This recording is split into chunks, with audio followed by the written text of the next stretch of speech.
د کابل په ختیځه دروازه کې د یو ستر او معیاري ترمینل جوړېدل.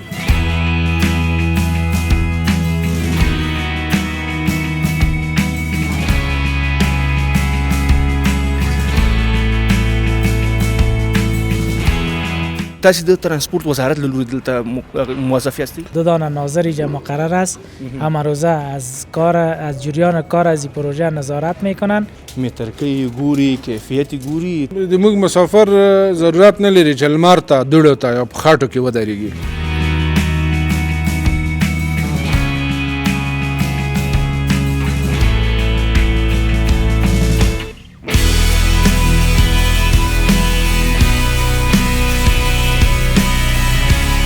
څومره هغه معیارونه په نظر کې نیول شوي چې د یو ودانۍ لپاره اړین دي؟ داسې شیان دي چې هغه هم د مخ ټسټونه ترسره کېږي او هم د کار په جریان کې. اتاقای مسافرین از زنانه و مردانه معیوبین تماما جداگانه با تمام معیارات در نظر گرفته شده. تر اوسه پورې ستاسې کوم نظارت کوي دلته؟ ستاسې نتیجې څنګه وي؟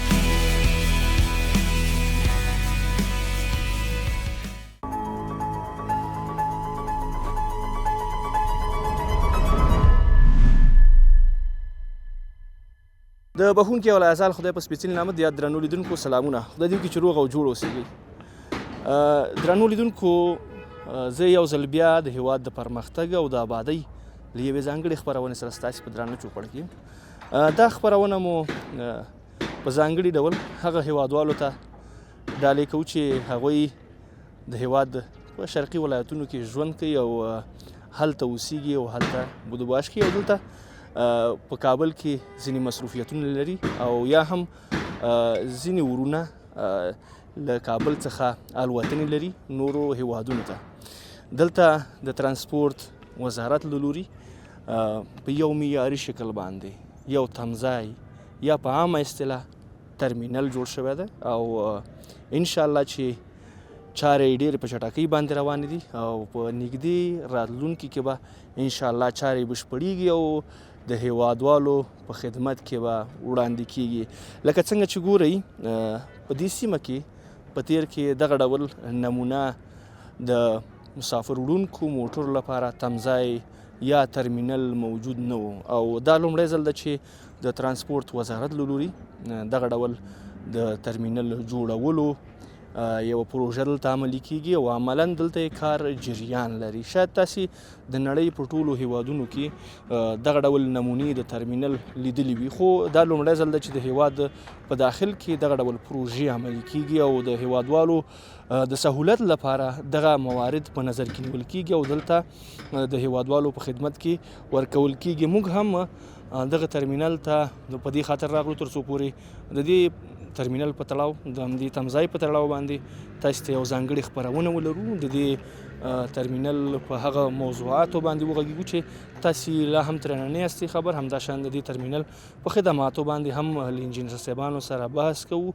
له دوی سره به خبرې اترې کوو او له دوی به غواړو چې د دغه پروژې په ټولو اړخونو باندې موږ ته کافي او بشپړ معلومات راکړي. ورځو د دې انجینر صاحبانو له خولې ته راوړو. خپرونه پیلوو.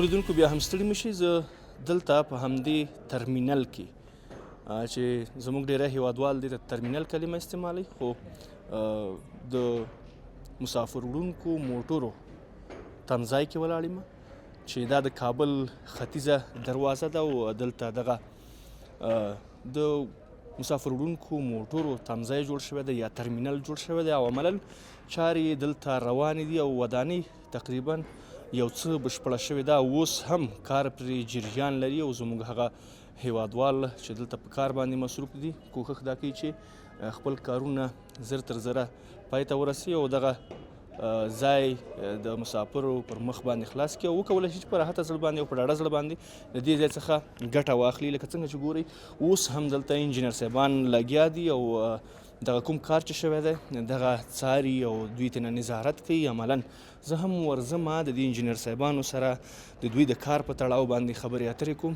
لکه څنګه چې ګورئ انجینر صاحبان عملا دلته راغلي دي او ځینو سره یې کتابچې دي او دوسیې هم ورسره دي او عملا دغه کارونه ټول میتر کوي، ګوري، کیفیت یې ګوري تر څو پورې هغه معیار شي دوی په نظر کې نیولی هغه دلته په پوره معنا باندې دلته مراعات شي تر څو پورې یو معیاري ودانۍ د مسافرو لپاره دلته موږ ولرو. او دا مهمه دروازه په دې ده چې له دې څخه زموږ ختیځو ولایتونو ته مسافر له دې ځای څخه تګ راتګ کوي او تقریبا کونړ، نورستان، ننګرهار او لغمان هغه ولایتونه دي چې زموږ ډیری هیوادوال له دې ځای څخه هلته سفر کوي او له هغې ځای څخه بیا کابل ته راځي ځکه پلازمینه ده او دلته ډیری هیوادوال په کاروبار باندې په تجارت باندې بوخت دي او همیشه له دې لارې څخه د تګ راتګ لپاره او د کاروبار لپاره استفاده کوي.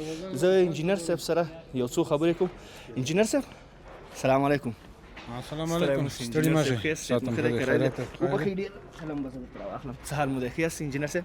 شکر الحمدلله. ستاسو نوم مبارک؟ احسان الله فضلي د ترانسپورت او هوایي چلند وزارت کارمند یم او د دغو دواړو پروژو چې یوه د مسافر وړونکو موټرانو تمځای دی او بله د الکترونیکي او برقي دروازې پروژه ده. په پلچرخي سیمه کې دوی پروژې لرو. دوی پروژې. تاسې د ترانسپورت وزارت له لوري دلته موظف یاستئ؟ بله، د دواړو پروژو څارنه کوم او کوم وخت چې کار شروع کیږي د کار ته ختمه پورې همروزه زه منظم ډول دلته راځم او د ټولو کاري پروسو نه څارنه کوم. ډېر ښه انجینر صاحب. له وخته نه چې زه هم کله دلته راغلی یم له هغه وخته مې په تاسو باندې فکر دی. نور ملګري انجینر صاحبان هم له تاسو سره دي او دلته ګورم چې هره برخه جلا جلا تاسې ګورئ او هغه ځان سره یاداشت کوئ. تر اوسه پورې مو کارونه څنګه پر مخ باندې تللي دي؟ د مخ کارونه خو ماشاءالله ډېر ښه روان دي او موږ د بین نړیوالو سټنډرډونو په اساس او د ښه لوړ کیفیت په اساس باندې موږ خپل کارونه مخکې بیایي. کوم چې د انجینري اصول ایجابوي، مثلا هر مواد چې ساحې ته راځي اوس لکه خښته شوه، سیخ شو، تیږه شوه، ریک شو، جغل شو، دا ته مخ یو ټیسټ کیږي لابراتوار کې او وروسته بیا موږ قراردادي شرکت ته اجازه ورکوو د هغو د استعمال. څو چې موږ ټیسټ کړي نه وي تر هغه وخته موږ اجازه نه ورکوو چې هغه استعمال کړي په ساحه کې کار ترې واخلي. او همداراز د کار په جریان کې کوم ټیسټونه چې لازم دي هغه ترسره کوو او بیا وروسته په نورمال شکل کار روان دی. انجینر صاحب محترم، مخکې له دې چې تاسې وویلې چې دلته لومړني مواد چې کوم یو د سخت ساز لپاره دلته راوړل کېږي یا تاسې معاینه کوئ یا ټیسټ کوئ، له هغې وروسته دلته کارېږي. کله چې وکارول شي له هغې وروسته هم تاسې څار کوئ دلته؟ مثلا کانکریټ دی، د کانکریټو دپاره اول مکس ډیزاین جوړېږي. د هغو شګه شوه، جغل شو، سیمټ شول، د دو کوالټي ټیسټونه په لابراتوار کې کېږي. مکس ډیزاین جوړېږي، هغه مکس ډیزاین عملا همدلته تطبیقېږي. بیا مثلا کانکریټ دی، په دغه نمونې موږ اخلو چې سلنډریکل ټیسټ ورته وي. هغه سلنډر ته ډکوو چې نیمایي په 7 ورځو کې کراشنګ ترسره کېږي، یعنی هغه لابراتوار ته وړل کېږي، دغه هغه فشاري مقاومت سنجول کېږي په 7 ورځو او 28 ورځو کې. هغه کوم پایله یا نتیجې چې موږ ته لاسته راوړي هغه مقایسه کوو د کوم شی چې د دوی په قرارداد کې دي او کوم شی چې د موږ په سپیسیفیکیشن کې دي، دغه سره مقایسه کېږي او په همدې شکل وړاندې ځو.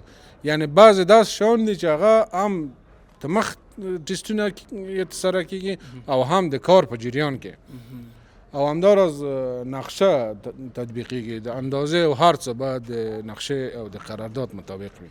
تر اوسه پورې ستاسې کوم نظارت کوي دلته؟ ستاسې نتیجې څنګه وي؟ مثبتې وي ستاسې؟ ډېرې ښې دي. تر اوسه چې موږ کوم کار کړی زه هیوادوالو ته بیخي ډاډ ورکوم چې دا په نړیوالو سټنډرډونو برابر او د انجینرۍ د اصولو مطابق کار سره شوی دی. ډېر خدای تعالی د ستاسې په کارونو کې برکت واچوي. انجینر صاحب محترم، یوازې تاسې په دغه ساحه کې همدا 2 پروژې لرئ که نه د کابل په نورو برخو کې هم شته؟ د کابل په نورو برخو کې موږ پروژې لرو. مثلا د کابل د ترانسپورت ریاست څنګ ته هلته موږ 2 پروژې نورې وې چې د مسجد شریف پروژه وه او یو څه ترمیمات وو، هغه موږ تکمیل کړل. او یوه ډېره غټه پروژه نړیواله سطحه باندې د ارغندۍ په سیمه کې ده، د پرغمان مربوط یوه منطقه ده چې هغلته ډېر غټ ترمینال د جنوب غرب ساحې دپاره جوړوي، د جنوب غرب ولایتو چې هغه هم مسافر وړونکو موټرو دپاره ده او هم د بار وړونکو موټرو دپاره. یعنې دغه ترمینل چې اوس دلته جوړ شوی دی د یوازې د مسافر وړونکو موټر لپاره دی؟ دا صرف د مسافر وړونکو موټرانو ترمینال دی. په دوی کې ټول سهولتونه په نظر کې نیول شوي، هم د مسافرینو دپاره، هم د ډریورانو دپاره او هم د کارمندانو دپاره. کوم کارمندان چې دلته کار کوي د هغو دپاره به هر څه موجود وي. مثلا مسجد شریف یا جماعت دی، تشنابونه دي، زنانه و دپاره بیل او د نرینه و دپاره بیل.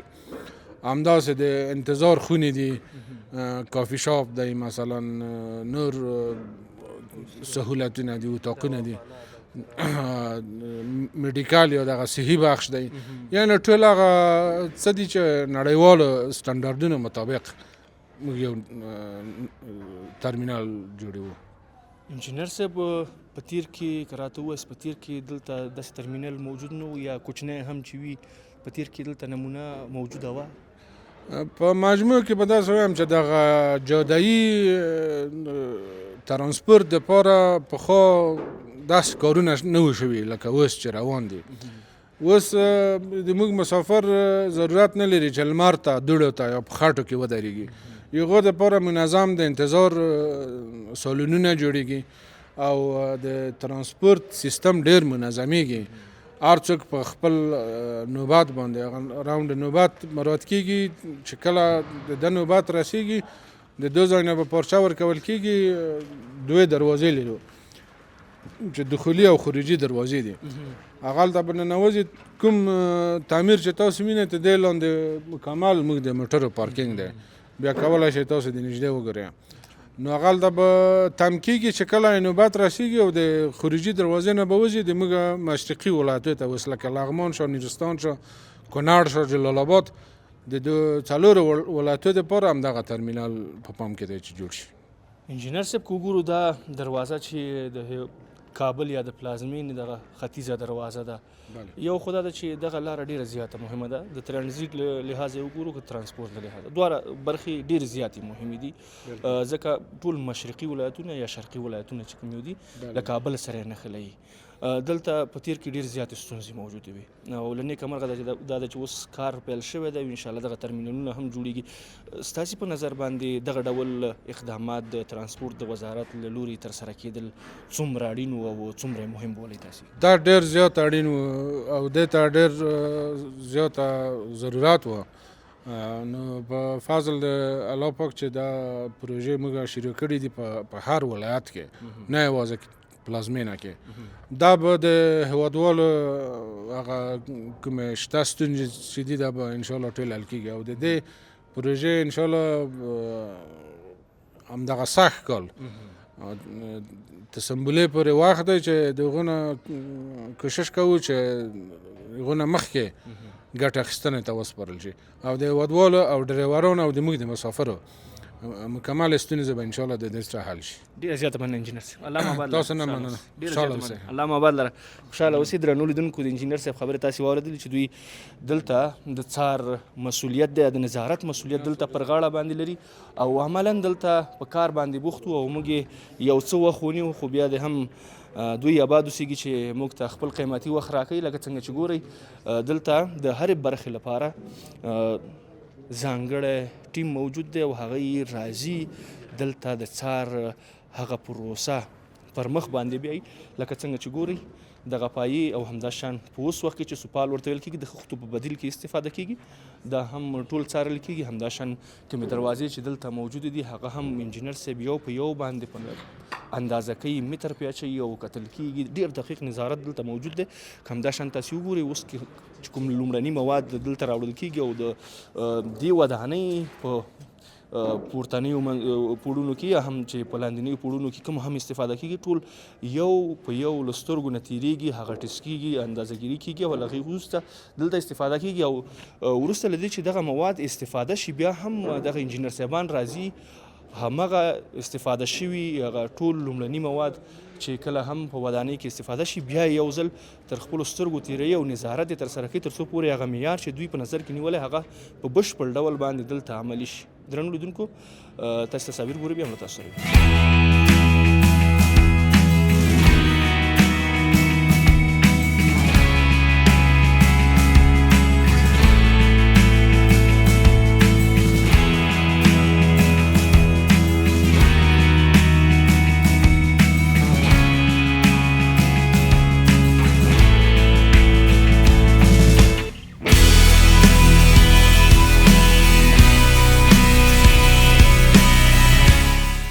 لیدونکو بیا هم ښه راغلاست. دلته په همدې ترمینل کې ولاړ یو او له ما سره په څنګ کې د دې پروژیکټ منیجر ښاغلی انجینر صاحب مسجدي عمر کریمي ولاړ دی.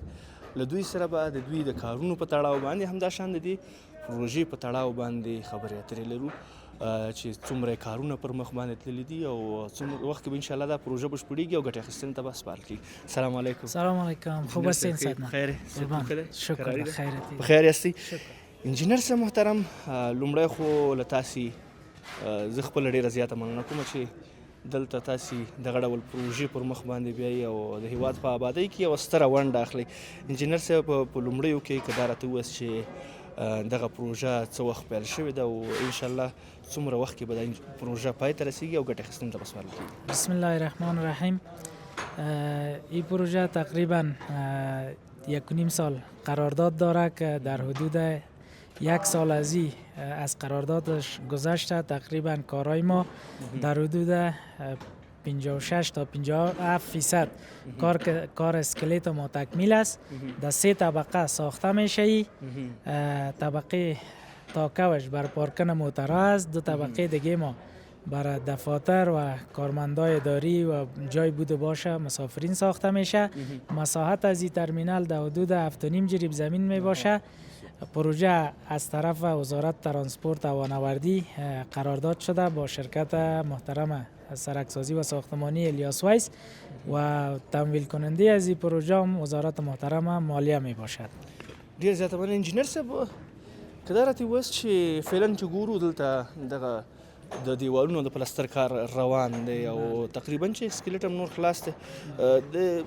د دې ودانۍ دغه د اسکلیټ په اړه که راته ووایاست څومره پایې لري او څومره هغه معیارونه په نظر کې نیول شوي چې د یو ودانۍ لپاره اړین دي؟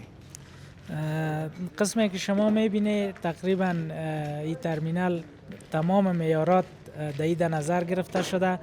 از طرف وزارت هم متواتر 2 دانه ناظر اینجا مقرر است.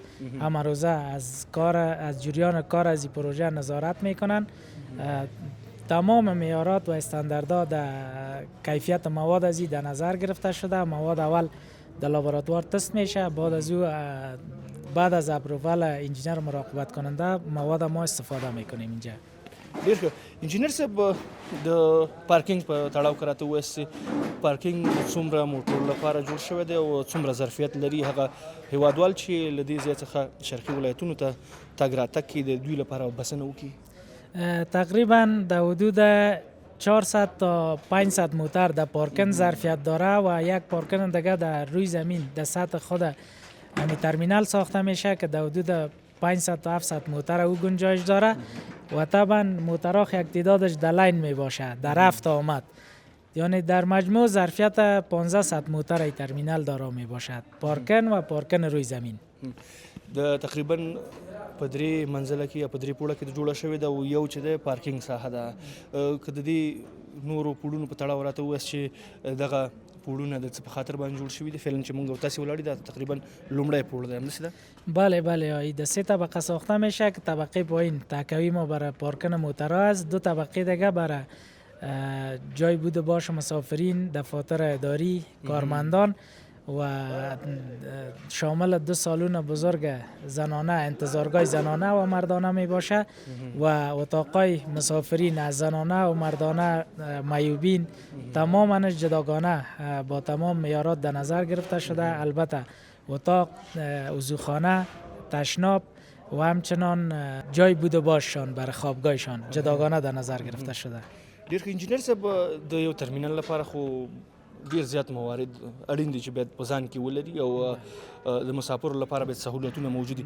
دلته په دې ترمینل کې تاسو کوم نور څه ضمیمه لري چې دلته موجود او مسافرینو لپاره راحت وي، لکه د رستوران موضوع شو، همداشان د مسجد ده او نور موضوعات صحي خدمات چې دي دلته په دې ترمینل کې په نظر کې نیول شوي دي؟ بله تمام سهولت‌ها بر مسافرین و بر کارمندای اداری در نظر گرفته شده. بله تقریبا څومره رستوران چې اړین دی دلته په نظر کې نیول شوی او دا به د ترانسپورت وزارت له لوري او که نه د کوم خصوصی شرکت له لوري وي؟ در فعلا برای ما تو گفته شده که تطبیق کار در دست ما است که پروژه تطبیق کنیم، برای دولت تسلیمش کنیم. بعد از تسلیمی او دیگه تصمیم دولت است که خودش همین موضوعات پیش میبره یا بر شرکت های شخصی به قرارداد میده. انجینر صاحب، په تیر کې موږ ترمینل نه درلوده، یا هم چې و په هغه شکل باندې نه و چې کوم ډول اړینه وه دلته دغه ترمینل چې باید موجود وي. دغه ترمینل څومره سهولتونه رامنځته کولی شي او څومره اسانتیاوې د هیوادوالو لپاره چې له دې ځای څخه تګ راتګ کوي دوی به پکې راحته واوسیږي؟ بله طبعا قبلا شما قسمی که میدیدی همیشه یک میدانی بود، موترها مسافرین از همیشه مسافر خود میگرفتن، دریورها با طرف سمت شرق حرکت میکردن. حالی این ترمینال بزرگ با تمام معیارات و استانداردها ساخته میشه. طبعا سهولت‌های بسیار زیاد در بین است. از یک طرف زمینه کار برای هموطنای ما شما میبینید تقریبا در حدود 100-120 کارگر اینجا مصروف کار است و از طرف دیگه یک منبع عایداتی خوب برای دولت است. ډیر درنو لیدونکو، لکه څنګه چې ګورئ د دې ودانۍ په لومړي پوړ کې موږ ولاړ یو او دلته عملاً زموږ هغه ورونه چې دلته کار کوي دوی هم خپل کار ته ادامه ورکوي او لګیا دي.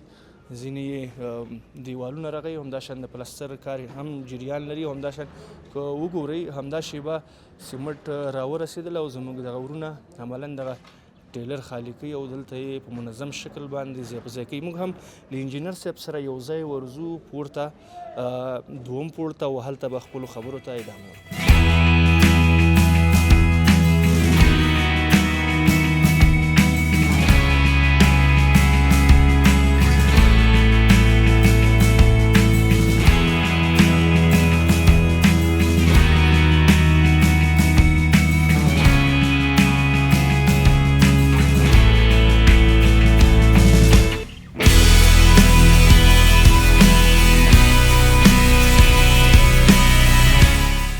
دا هم د دې ودانۍ دویم پوړ دی او دلته له انجینر صاحب سره راوختلو تر څو پورې په دې ځای کې هم چې کوم موضوعات په نظر کې نیول شوي دي د مسافرینو لپاره او همداشان د تخنیکي کوم موضوعات چې دي یا کوم موارد چې دي په هغوی به هم ورسره خبرې اترې کوم. که وګورئ دا یوه ډېره ځانګړې منظره لري. له دې ځای څخه د پلچرخي ډېری سیمې ښکاري. همداشان که زما شاته تاسې ګورئ هغه کورونه چې دلته آباد دي او ځینې هغه غونډېګانې چې شاوخوا موجودې دي، د پسرلي موسم هم دی او ډېره یوه ځانګړې نظاره یا منظره دلته موجود ده. او موږ هم کله چې راځو دغسې پروژو ته د خوښۍ احساس کوو او همیشه له خپلو هغو ورونو څخه چې په دغه پروژو کې کار کوي او عملاً لګیا دي او مصروف دي، له دوی څخه قدردانۍ کوو او خدای تعالی دې وکړي چې دوی نور هم خپلو کارونو ته ادامه ورکړي او د هیواد په آبادۍ کې خپل سهم ولري. انجینر صاحب، دلته په دې پوړ کې تاسې یو اشاره ورته وکړه، یو یادونه مو وکړله چې دلته ځینې موضوعات په نظر کې نیول شوي دي. که دا ستاسې له خولې واورو چې دلته به کوم تخنیکی موضوعات په نظر کې نیول کېږي، همداشان د مسافرو په تړاو چې کوم موضوعات دي د دوی لپاره کوم سهولتونه موجود دي دلته؟ بله، قسمی که شما میبینین دهی بسیار سهولت‌ها در نظر گرفته شده از نگاه سیستم گرمکن و سردکن یعنی سیستم گرمکن و سردکن هم در نظر گرفته شده و همچنان در دو قسمت لفت در نظر گرفته شده به کسایی که و 2 دانه زینه، یکی در 4 دانه زینه است که 2 تا در قسمت وسط در نظر گرفته شده برای منزل دوم و 2 دانه هم در قسمت از او که هم شامل لفت می باشه هم شامل زینه می باشه. یعنی له دواړو څخه استفاده کیدای شي، ستونزه نشته پکې. بله دقیقاً. انجینر صاحب د اسکلیټ په اړه راته ووایاست چې دغه اسکلیټ چې تاسې آبادول یا جوړوو مو دغه لومړني مواد چې دي یا مواد اولیه چې ورته وایي دا تاسې دلته استفاده کوي، دا خپله د هیواد داخلي تولیدات دي او که نه تاسې نورو تولیداتو ته ترجیح ورکوئ؟ ځکه اوس موږ ډېری کوښښ دا کوو چې په ځان باندې بسیا شو او د هیواد داخلي تولیداتو څخه استفاده وکړو. په دغه تړاو زموږ ډېری هیوادوال پوښتنه هم کوي چې خپل داخلي تولیدات څومره مهم دي او باید څومره ورته اهمیت ورکړل شي. بله دقیقاً. ریگ جغل و ریگ دریایی که ما استفاده میکنیم از خود وطن ما، همچنان خشت دمی دی سبز خشت درجه اول تولید میکنن و ما میاریم اینجا استفاده میکنیم. همچنان خشت سفاله که از چندین کمپانی از دی سبز کارخانه‌اش است تولید میشه، از همین میایم ما استفاده میکنیم. و همچنان در سیستم آبرسانی و فاضلاب از یام از تولیدات پایپ کوثر که کارخانه‌اش دمی خود وطن ما از تولید میشه و همچنان یک پیام دولت عمومی است که باید از تولیدات داخلی خود وطن ما استفاده شود. بالکل. د سیخ په تړاو کې راته ووایاست سیخان اوس خپله داخلي کمپنۍ ډېرې زیاتې لرو او په هیواد کې داخل کې داسې کمپنۍ شته ده چې حتی نورو هیوادونو ته صادرات هم لري. سیخ د کوم هیواد استفاده کوي؟ خپل داخلي تولیدات دي؟ بله دقیقاً. سیخی که ما در تعمیر استفاده کردیم تولیدات داخلی خود وطن است که چندین کارخانه است. اول سیخ ما اینجا در ساحه آوردیم، انجینرای مراقبت کننده او را بردن به لابراتوار تست کردن. همون مقاومتی که در نقشه در نظر گرفته شده بود، همون مقاومت خواسته شده را اول ما تست کردیم، اپرووال برش گرفتیم. بعد از او سیخی که در خود وطن تولید میشه از همون استفاده کردیم، کارخانه ملی. ډیره مننه. یو شی چې ډیره زیاته مهمه ده او بیا په تړاو زه پوښتنه ولرم، هغه دا ده چې دلته تخنیکي پرسونل او همداشان کوم کاري نیرو چې ده، کوم هغه ورونه چې دلته په کار باندې بوخت دي، دې تعداد څومره دی او څومره دلته د کار زمینه زموږ دغه هیوادوالو ته برابره شوې ده؟ دقیقاً قسمی که شما در جریان کار هم میبینید انجینر صاحبان ما در ساحه از کار نظارت میکنن، هم از طرف دولت هم از طرف شرکت. تعداد پرسنل تکنیکی شرکت که است به تعداد 12 نفر فعلا در ساحه موجود است که 2 تا مدیر اداری است شامل یک پروژکت منیجر، 2 تا سایت انجینر، کیوسی انجینر و یک انجینر برق و مکانیک، یک دانم انجینر سیفتی. ډېره زیاته مننه انجینر صاحب. کوم موضوعات پاتې دي چې په هغې باندې ملا خبرې نه دي کړي او دلته نظر کې نیول شوي دي که هغه راته ووایاست؟ انشالله تمام موضوعاتی که در اینجا بود ما برتان ارائه کردیم، دیگه کدام موضوعی خاص نمانده دیگه. زنده باشین. تشکر انجینر صاحب.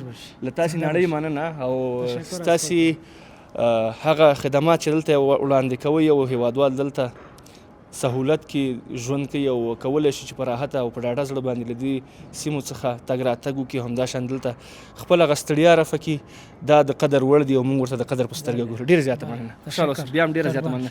درنو لیدونکو تاسې د انجینر صاحب خبرې واورېدلې. واقعیت هم دلته چې کله هم موږ راځو یا له دغو پروژو نه موږ لیدنه کوو، واقعیت هم د خوښۍ احساس کوو، یو ډول انرژي اخلو او دلته چې کوم هغه د انجینرۍ مربوط کوم موضوعات دي او دغه انجینر صاحبان په نظر کې نیسي. واقعیت هم په تیر کې موږ ساری نه درلود او دا لومړی ځل ده چې په اوس وخت کې دغه ډول معیاري پروژې په نظر کې نیول شوي دي. که هغه د یو ودانۍ د سکلیټ خبره ده، همداشان که د سړکونو په تړاو باندې وګورو، که د هوایي پلونو په تړاو باندې وګورو، هغه پروژې چې په ټوله کې د هیواد په کونج کونج کې یا په ګوټ ګوټ کې دلته په کار روان دي، واقعیت هم له ځانګړي معیار څخه برخوردار دي او موږ هم دا هیله لرو چې دغه ډول پروژې نورې هم زیاتې شي او زموږ هغه ورونه چې په دې برخه کې تجربه لري له هغوی څخه ګټه واخیستل شي او دوی هم د کار په برخه کې یو څه مصروفه اوسیږي او دوی لپاره هم د کار زمینه برابره شي او هغه ورونه چې انجینر صاحبان دي دوی هم له خپلو وړتیاو څخه دلته د هیواد په رغولو کې موثره ګټه واخلي. درنو لیدونکو زموږ دغه خپرونه په همدې ځای باندې پای ته رسیږي. تر بلې مو الله عمل شه.